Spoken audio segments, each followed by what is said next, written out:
Friends, आप सभी का स्वागत है स्टडी कवर क्लासेस में। तो आज की इस वीडियो में हम लोग जीएसटीईआरटी क्लास 8 साइंस चैप्टर 7 का आपका जो है सो नाम है, आपका चैप्टर का नाम क्या है तो दहन एवं ज्वाला।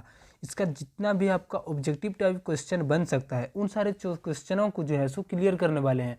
साथ ही उसके एक्सप्लेन के साथ हम लोग डिटेल भी करने वाले हैं ताकि कोई भी प्रश्न आपका एग्जाम में नहीं छूटे। ठीक, तो चलिए शुरू करते हैं इस वीडियो को। अगर यदि चैनल पर नए हैं तो चैनल को सब्सक्राइब जरूर कर लें, और ताकि इस आपका एक सब्सक्राइबर से मुझे बहुत ही ज़्यादा मोटिवेशन मिलता है ताकि आप लोगों के लिए कुछ और नया कर सकूं। चलिए क्वेश्चन नंबर 1 से हम लोग स्टार्ट करते हैं। क्वेश्चन नंबर 1 में बोलता है, दहन की क्रिया के लिए निम्न में से कौन सी शर्त आवश्यक है।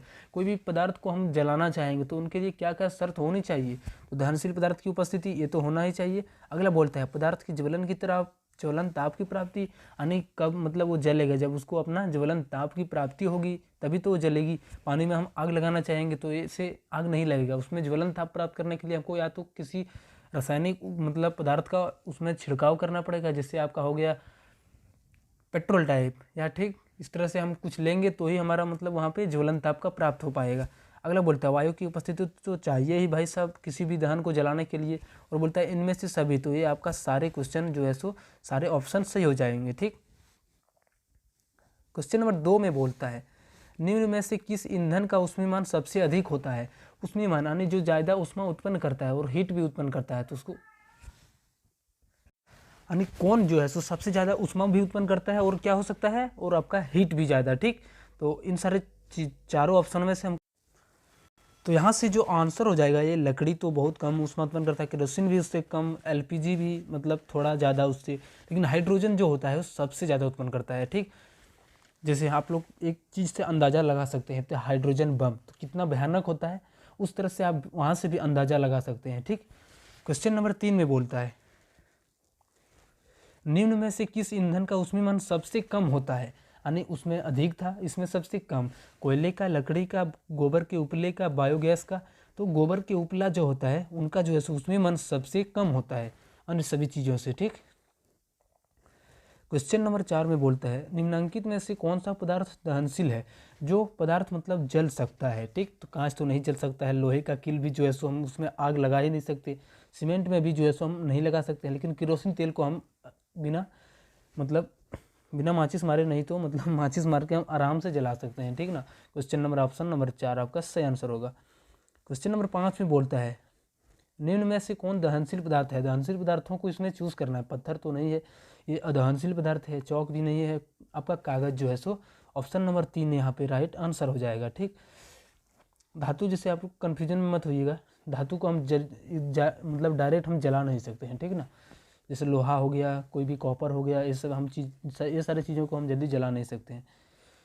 क्वेश्चन नंबर 6 में बोलता है, निम्नलिखित में से कौन सा पदार्थ अदहनशील है, यानी जो नहीं जलेगा। ठीक, लकड़ी तो हमारा जल जाएगा, ये भी हमारा कोयला भी क्या होगा, ये भी जल जाएगा, पेट्रोल भी आसानी से आग पकड़ लेगा, लेकिन पत्थर में जो है सो आग नहीं पकड़ेगा। ये आपका ऑप्शन नंबर 4 जो होगा राइट आंसर हो जाएगा। चलिए, किसी पदार्थ के दहन का पोषक पदार्थ है, यानी किसके बिना दहन आवश्यक यानी संभव नहीं है। तो आपका ऑक्सीजन के बिना जो है सो दहन संभव ही नहीं। किसी चीज़ों में आग लगाने के लिए वहाँ पे ऑक्सीजन की उपस्थिति होना बहुत ज़रूरी हो जाती है। क्वेश्चन नंबर 8 में बोलता है, खाना पकाने के लिए सबसे अच्छा ईंधन कौन सा है। तो खाना जो हम पकाते हैं उसके लिए जो सबसे अच्छा और सस्ता और सबसे बढ़िया सुगमतापूर्वक हो सकता है तो वो क्या होना चाहिए, एलपीजी हो जाना चाहिए। ठीक, ऑप्शन नंबर आपका 3 सही आंसर होगा। क्वेश्चन नंबर 9 में बोलता है, दहन के लिए आवश्यक है। तो क्या क्या आवश्यक है, बोलता है हवा, पानी, याग, ज्वाला, यानी सबसे जो इम्पोर्टेंट चीज़ है इसके लिए हवा, ऑप्शन नंबर 1 सही आंसर होगा। 10 नंबर में बोलता है, दहन के लिए कौन सी गैस आवश्यक हो। गैस में बोला जाए तो फिर भी कौन सा चीज़ है तो ऑक्सीजन आ जाता है। ठीक, ऑप्शन नंबर 2 आपका राइट आंसर हो जाएगा। ऑक्सीजन कहाँ पे पाया जाता है तो हवा में ही बहुत ज़्यादा मात्रा में जो है सो ऑक्सीजन घुला हुआ होता है। चलिए नेक्स्ट है हमारा 11 नंबर क्वेश्चन में, ईंधन के ऊष्मीमान का मात्रक होता है। तो ईंधन का जो ऊष्मीमान का जो मात्रक होता है, किसी भी ऊष्मीमान को निकालने का जो मात्रा होता है किसमें ना पाया जाता है, किलो जूल पर केजी ऊर्जा, और इधर आपका केजी। ठीक, किलो जूल पर केजी आपको याद रखना है।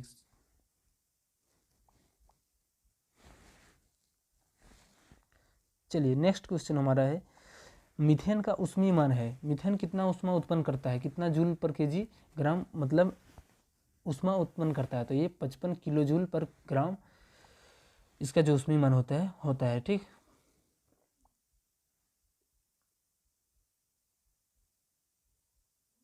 नेक्स्ट में बोलता है तेल में लगी आग को किस अग्निशामक द्वारा बुझाया जाता है। तो कार्बन डाइऑक्साइड के द्वारा जो है सो पूरा कंप्लीट बुझाया जाता है। अगर यदि आप लोगों ने इसका जो है सो VVI मतलब जो हम इसमें क्वेश्चन आंसर करवाए हैं इसका सब्जेक्टिव टाइप, अगर यदि उस वीडियो को नहीं देखे हैं तो उसका लिंक जो है सो उसका डिस्क्रिप्शन में देंगे, आप वहाँ से जाके देख सकते हैं ठीक। उनमें ये दिया हुआ है, लिखा हुआ है कि CO2 जो है सो आग पर कैसे नियंत्रण पाता है ठीक।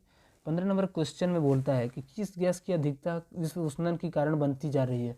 तो कार्बन डाइऑक्साइड की गैस जो है सो अधिक मतलब ज़्यादा मात्रा में हमारे वातावरण में फैलती जा रही है, जिसके कारण इसका प्रभाव जो है सो क्या हो रहा है कि ज़्यादा हमारा उष्णन विश्व उष्णन यानी तापमान जो है दिन प्रतिदिन जो है सो बढ़ती जा रही है। क्वेश्चन नंबर 16 में बोलता है निम्न में कौन ज्वलनशील पदार्थ है। तो छांटना है भाई, लकड़ी, कोयला, पेट्रोल, पत्थर। तो हमारा पेट्रोल जो होता है ज्वलनशील पदार्थ होता है, इसको हम अलग करके छांट देंगे।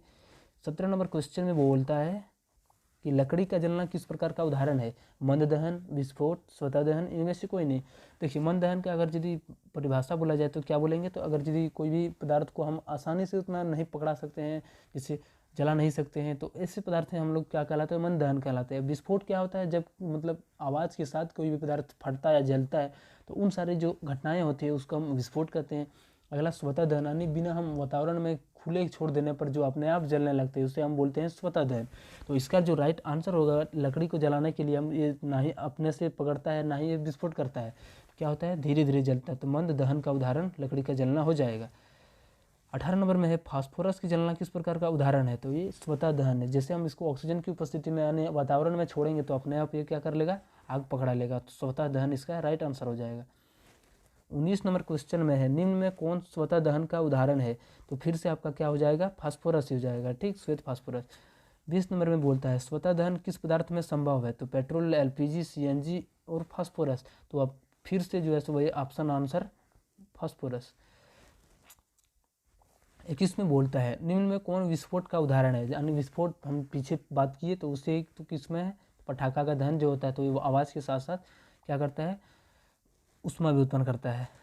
22 नंबर में बोलता है आतिशबाजी करना का उदाहरण है।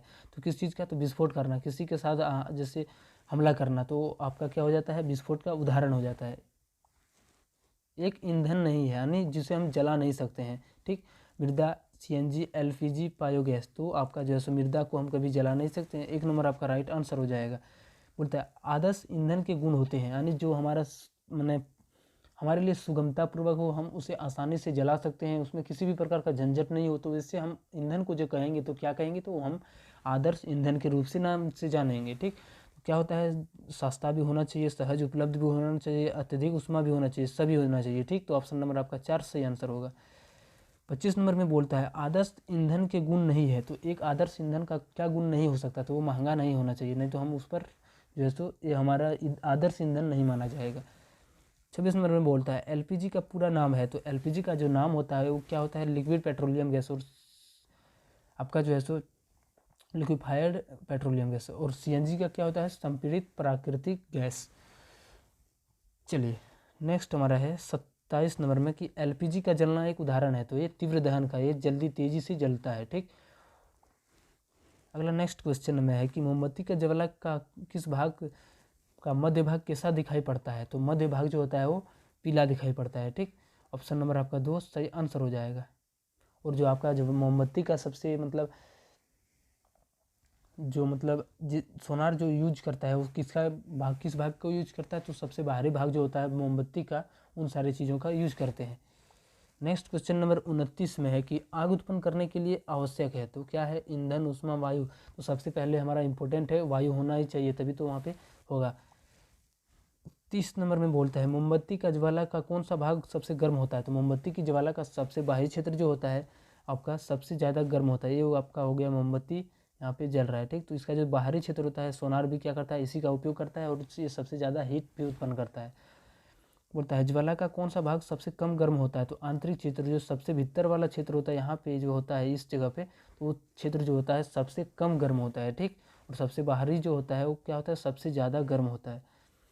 बोलता है कौन सी गैस अत्यंत विषैली है, तो कार्बन मोनोऑक्साइड जो गैस होता है बहुत ही हमारे लिए विषैली होता है, जानलेवा भी बोल सकते हैं। ठीक, चलिए नेक्स्ट क्वेश्चन है हमारा यहाँ से, ज्वाला में कितने क्षेत्र होता है, तो ज्वाला में 3 क्षेत्र पाया जाता है, क्या क्या, मध्य, बाहरी और एक आंतरिक भाग। ठीक, 3। नेक्स्ट में बोलता है विद्युत उपकरणों में लगी आग बुझाने के लिए सबसे अच्छा अग्निशामक है, तो वो क्या है, तो कार्बन डाइऑक्साइड है। ऑप्शन नंबर आपका 3 सही आंसर हो जाएगा। 35 नंबर क्वेश्चन में बोलता है वह ताप जिस पर कोई पदार्थ जलना शुरू कर देता है क्या कहलाता है। जैसे कोई पदार्थ अगर यदि जलना शुरू कर देगा तो हम क्या मानेंगे, क्योंकि वह जो है सो अपना ज्वलन ताप का प्राप्त कर लिया, और हम उसको क्या बोलेंगे, तो ज्वलन ताप बोलेंगे। ठीक, ऑप्शन नंबर 1 सही आंसर हो जाएगा। कागज़ के कप में पानी डालकर गर्म करने पर क्या होगा, कागज़ का कप नहीं जलेगा। ठीक, पानी में उसको जो है सो ज्वलन ताप की प्राप्ति आसानी से नहीं हो पाएगी। बोलता है गलत कथन को चुने, जंगल में आग लगने का कारण है, क्या हो सकता है, मनुष्यों की लापरवाही, वृक्षों की कटाई, सूर्य की गर्मी, बिजली का गिरना। तो इसमें जो है सो आपका जो है सो गलत आंसर इसमें दे दिया है। ठीक, बोला है कि गलत कथन को चुन लें, तो बिजली के गिरने से आग जो है सो नहीं लगता है। ऑप्शन नंबर आपका 4 राइट आंसर होगा। 38 नंबर क्वेश्चन में है कि जंगल में आग किस मौसम में जल्दी लगती है। जंगल में जो आगें जो लग जाती है अपने आप, तो किस ऋतु में या किस मौसम में लगती है, तो गर्म ऋतु में जो है सो बहुत ज़्यादा टेम्परेचर होता है, जिसके कारण कार्बन डाइऑक्साइड की मात्रा और बढ़ती जाती है, जिससे वहाँ पे आग लग जाता है। ठीक, तो यहाँ से आपका जितना भी दहन और ज्वाला का जो था वो सारा चैप्टर का जो है सो MCQ क्वेश्चन आपका पूरा कंप्लीट। ठीक, अगर यदि चैनल को सब्सक्राइब नहीं किया तो दोस्तों यार सब्सक्राइब करो अभी के अभी तुरंत। ठीक।